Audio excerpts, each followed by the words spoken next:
नमस्कार दोस्तों, फिर से आपका स्वागत है आपके अपने लोकप्रिय हिंदी यूट्यूब चैनल पर, जिसका नाम है लोक भारती हिंदी। सातारा जिला हिंदी अध्यापक मंडल सातारा और लोक भारती हिंदी के संयुक्त तत्वाधान में यह जो सेतु अभ्यास जो कि एससीईआरटी के द्वारा शुरू है, इसमें एक महत्वपूर्ण योगदान देने का काम कर रहा है। और इसमें देखिए, आज 6 जुलाई 2021 और दिन है छठा। तो इसमें जो 8वीं कक्षा है, 8वीं कक्षा के लिए क्षेत्र दिया है वाचन, कौशल और योग्यता दी है स्व अभिव्यक्ति, और संबोध दिया है चित्रवाचन। इसमें अपेक्षित कौशल जो है वो अपेक्षित कौशल हम देखेंगे किसी चित्र या दृश्य को देखने, अनुभवों की मौखिक अथवा लिखित सूचनाओं को आलेख रूप में परिवर्तित करके अभिव्यक्त करते हैं तथा उसका सारांश लेखन करते हैं। अब देखिए, छात्रों को क्या करना है, अभिव्यक्त होना है, लेकिन वह दृश्य देखो, समझो, अपने जो अनुभव है वह भी उसे मौखिक या लिखित सूचनाओं के रूप में यहाँ पर आपको परिवर्तित करनी है, अभिव्यक्त करने हैं। तो देखते हैं, इसमें सबसे पहले कृति दी है आओ पता करें। इसमें देखिए बड़ा ही सुंदर चित्र दिया है, और इस सुंदर चित्र को देखने के बाद हमें पता चलता है कि यह प्रकृति, यह धरती हमें कई बातें जी खोल कर देती हैं, और बिना किसी रुकावट के वह यह काम करती रहती हैं। जो बातें हमें ज़रूरी हैं वो सारी बातें हमें प्रकृति में मिलती हैं, और इस बात का यह प्रकृति कभी घमंड नहीं करती। जैसे कि उदाहरण के तौर पर यहाँ पर देखते हैं हम, यह एक तालाब है, और इस तालाब में जो मच्छीमार जो है वह अपनी नौका में बैठकर मछलियों को पकड़ रहा है, और काफ़ी अच्छी या ज़्यादा मछलियाँ इसके जाल में फंसी हुई हैं। तो देखिए, यह प्रकृति हमें दिल खोल कर अपने पास जो भी है उसे वह देती है। इसके अलावा देखिए, यहाँ पर बड़ा सुंदर दृश्य है, हरे भरे पेड़ नज़र आ रहे हैं, नारियल के पेड़ हैं, और इस नारियल के पेड़ पर बड़े नारियल लगे हुए हैं। और ऐसे ये नारियल निकालने के लिए देखिए वह व्यक्ति किस तरह से बड़ी आसानी से वह पेड़ पर चढ़ा हुआ है, और ऊपर जाने के बाद वह क्या करेगा, नारियल तोड़कर नीचे फेंक देगा। यहाँ पर भी एक दूसरा आदमी नारियल के पेड़ पर चढ़ा हुआ है, और वह भी नारियल निकालकर उसके हाथ में देखिए नारियल हैं, दिखाई दे रहे हैं। तो ये नारियल नीचे ज़मीन पर फेंक देगा, और इस तरह से काफ़ी नारियल यहाँ पर टोकरी में जमा हुए हैं। और ऐसे ये नारियल जिसमें शुद्ध जल होता है, बड़ा ही मीठा पानी होता है, यह हमारी प्यास तो बुझाता ही है, इसके अलावा वह उसमें जो तत्व होते हैं वह औषधीय तत्व होते हैं। काफ़ी शुद्ध पानी नारियल के अंदर होता है, और इसीलिए ऐसा शुद्ध पानी जब हम किसी मरीज को देखने के लिए अस्पताल में जाते हैं तो उसे हम ऐसे ही फल या फिर फलों का पानी उसे लेकर जाते हैं ताकि उसे अच्छा लगे। और इस तरह से देखिए, यह छोटा सा गांव, एक झोपड़ी दिखाई दे रही है, और इस तालाब के किनारे एक लड़की भी देखिए यहाँ पर मछलियों के लिए कुछ दाने डाल रही हैं, और यहाँ पर काफ़ी अच्छी तरह से मछलियाँ इकट्ठा हुई हैं। और ये लड़की जो है काफ़ी स्नेह भाव रखती है, शायद इसीलिए वो मछलियों को दाने खिला रही हैं। इसके अलावा यह छोटा बच्चा देखिए काफ़ी खुश है। प्रकृति की गोद में जब हम चले जाते हैं तब काफ़ी खुशी का एहसास हमें हो जाता है। ऐसी ही खुशी इस लड़के के चेहरे पर या इस लड़की की चेहरे पर दिखाई देती है। तो ऐसी यह प्रकृति हमारी माता है। ऐसी ही कुछ बात इस चित्र के द्वारा स्पष्ट होती है। अब देखिए, इसका वाचन करने के बाद छात्रों से चित्र वाचन करवाएं। अब इस चित्र का जो वाचन जैसे मैंने किया, वैसे छात्रों को भी यह बातें बतानी आनी चाहिए। जो बात शायद मेरी नज़र से छूट गई, वही बात छात्र भी बता सकते हैं। तो इस तरह से चित्र वाचन छात्रों से हमें करवा लेना है। अगली कृति देखिए, चित्र के आधार पर विविध प्रश्न पूछें और कक्षा में गुट चर्चा करवाएं। ये जो चित्र है, इस चित्र पर आधारित कई विविध प्रकार के प्रश्न हमें तैयार करने हैं। जैसे यह लड़की क्या कर रही है, नारियल जो है वो पेड़ पर लगे हुए हैं और इसे निकाले जा रहे हैं, तो यह करते समय काफ़ी मेहनत भी उनको करनी पड़ेगी। अनुभव यानी पेड़ पर चढ़ने का अनुभव होना चाहिए, तो ऐसा ही अनुभव शायद इन्हें है, इसीलिए बड़ी सरलता से इसे वो यह जो कार्य है वो कर रहे हैं। तो ये चित्र देखकर अलग अलग प्रश्न तैयार कीजिए और इन प्रश्नों के उत्तर छात्रों को देने हैं, तभी तो उनका भाषा विकास हो जाएगा। अगली कृति देखिए, आओ सक्षम बने। इसमें अंतरशालेय चित्रकला प्रदर्शनी इस विषय पर मुद्दों के आधार पर वर्णन तथा लेखन करवाएं।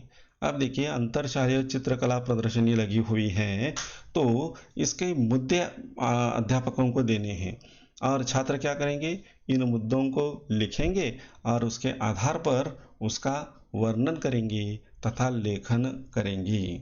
चित्रकला प्रदर्शनी, मैंने देखी हुई चित्रकला प्रदर्शनी, ऐसा एक मुद्दा हम देखेंगे और इसे देने के बाद छात्र क्या करेंगे, इस पर विचार विमर्श करके यह छात्र उस पर लेखन करेगा और इस तरह से ये जो बात है यहाँ पर स्पष्ट हो जाएगी।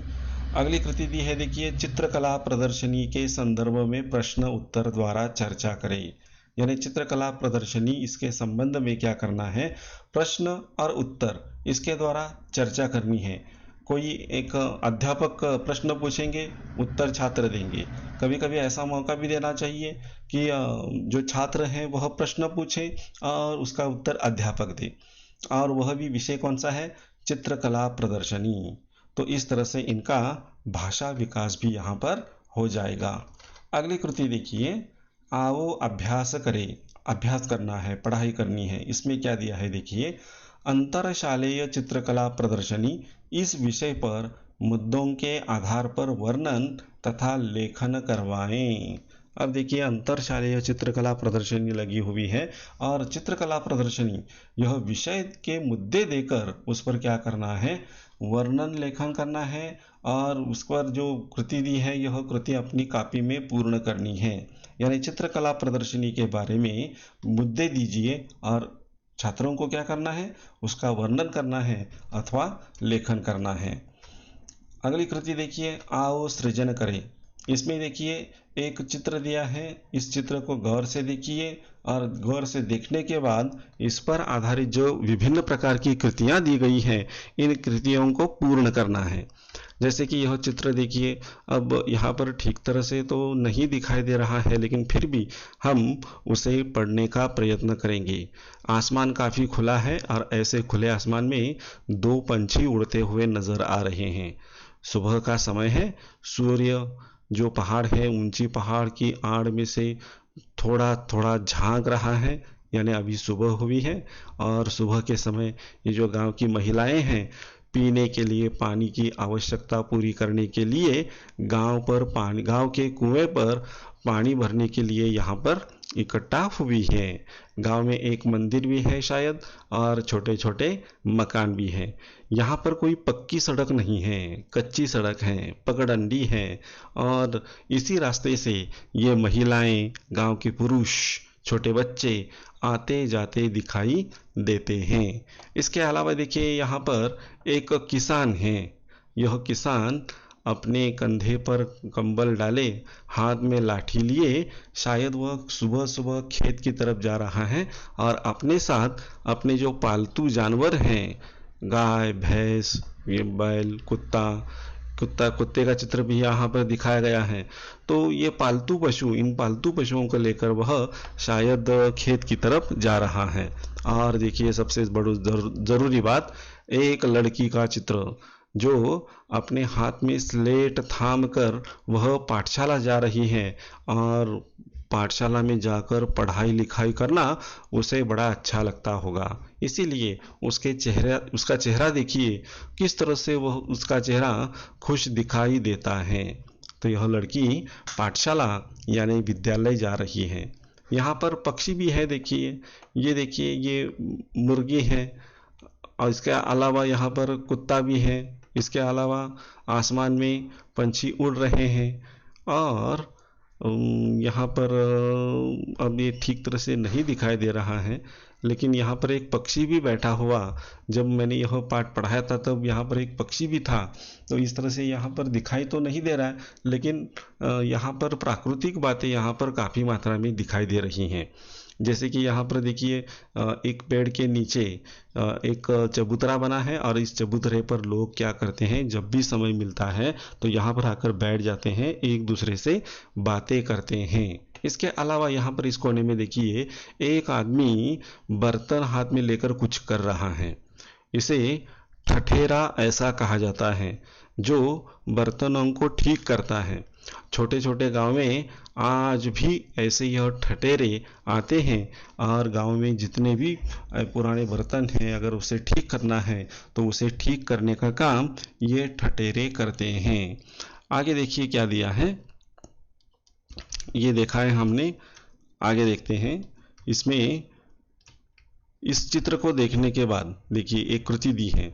चित्र में दिखाई देने वाले व्यक्ति, वस्तुएं, प्राणी, पंछी आदि के नामों की सूची बनाओ। इनकी सूची बनानी है, जैसे कि व्यक्ति, वस्तुएं कौन कौन सी हैं, प्राणी कौन कौन से हैं, पंछी, इनके नाम यहाँ पर सूची में हमें लिखने हैं। तो अगले पृष्ठ पर देखिए ऐसी सूची दी है, इस सूची में इसका उत्तर हमें लिखना है। जैसे कि उन्होंने बता दिया व्यक्तियों के नाम, तो यहाँ नहीं, व्यक्ति कौन कौन से हैं, तो यहाँ पर मैंने लिखा है व्यक्ति। इसके अलावा वस्तु कौन कौन सी हैं, प्राणी कौन से हैं और पंछी कौन से हैं। व्यक्ति में देखिए ठठेरा है और एक छात्रा, एक विद्यार्थिनी भी नजर आ रही थी। वस्तु में कौन सी वस्तुएं देखिए, लाठी और दूसरी वस्तु है बर्तन। प्राणी देखिए, प्राणी में कुत्ता है तो गाय का चित्र है। पंछियों में मुर्गी का चित्र है और कौवे का चित्र है। तो इस तरह से इस कृति को, इस प्रश्न को हमें यहाँ पर तैयार करना है।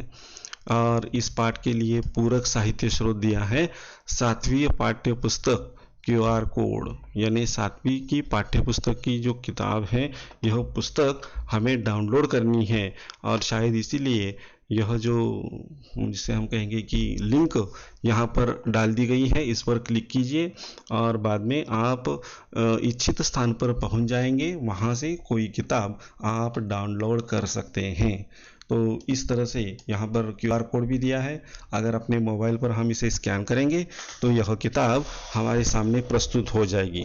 तो इस तरह से छात्रों, हमने देखा कि 8वीं कक्षा में जो छठा दिन है, इस छठे दिन के बारे में जो कृतियाँ आपको करनी हैं, जो बातें आपको लिखनी हैं, वो यहाँ पर स्पष्ट रूप से लिखी गई हैं। तो जहाँ पर ये बातें आप लिखना चाहते हो वहाँ पर अपना वीडियो पॉज कीजिए, रोक दीजिए और इसका उत्तर लिख लीजिए। तो इस तरह से ये जो छठा दिन है, इस छठे दिन में जो भी बताना था वो मैंने बता दिया है, उस पर अमल करें और इस कृति पत्रिका को अपनी कॉपी में लिखकर तैयार रखें। आज के लिए बस इतना ही। धन्यवाद। हम यहाँ पर रुकते हैं।